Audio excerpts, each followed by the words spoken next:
Good morning, everybody. Glad to have you here today. Is our week, our month, our year all come winding down. And as we wind it down, we're going to be looking at the 23rd proverb today, 23rd chapter, beginning in the 17th verse. And this is a good proverb for us because it's an issue that I think many Christians struggle with and wrestle with in their life.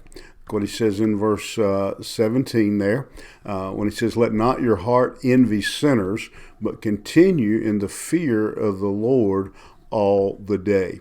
Many times, believers envy sinners. No use in me trying to change the words. I'll just use the words of the writer here.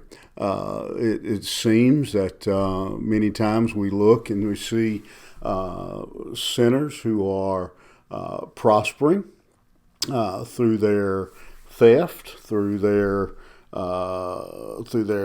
lying, through whatever actions they choose by twisting and skirting the law, by being able to hire better lawyers, those kind of things. And quite frankly, I have, and I can't say that I've never been that way myself, but I have heard and you hear Christians talking, and it certainly sounds like on occasion Christians are envious of sinners. Particularly, that's probably made even worse when a Christian is going through a hard time on their own, when there's sickness or financial, or you're sitting trying to pay the bills and you still got bills left and paychecks gone, and you look around and you're like, why am I always broke when that scoundrel over there seems to drive a new car every day and have a big fancy house and go on vacations and cruises?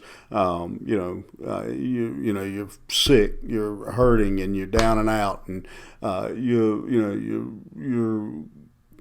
looking around and you see your neighbor who doesn't live for the Lord, mean as a snake, who never seems to have any health issues. That's when it really seems to rear up and to be an issue.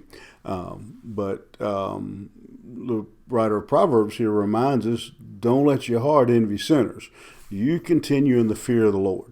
You continue to serve God. You continue to follow after Him and to serve Him and to be obedient to His word and stop trying to compare yourself to those things. Why? Verse 18 says, "Surely there is a future, and your hope will not be cut off." Those unbelievers that are prospering or seeming to prosper today, he says they're going to be cut off.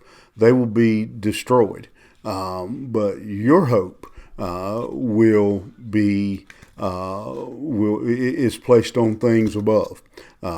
You have a greater hope, a greater promise, and so we look beyond the things of this world. The wicked only have this world. There's a saying, and I'm going to try to get it right. That says, and I really like this statement. It says, "This world is as good as it gets for the sinner. It is as bad as it gets for a Christian." In other words, we have a far better day coming. We have a hope. We have a promise. And often we're tempted to look around at others and compare our life to theirs, compare our possessions to theirs, when we are told to keep our eyes on Jesus Christ, His Word, and His promises. And I know, listen, I'm human too.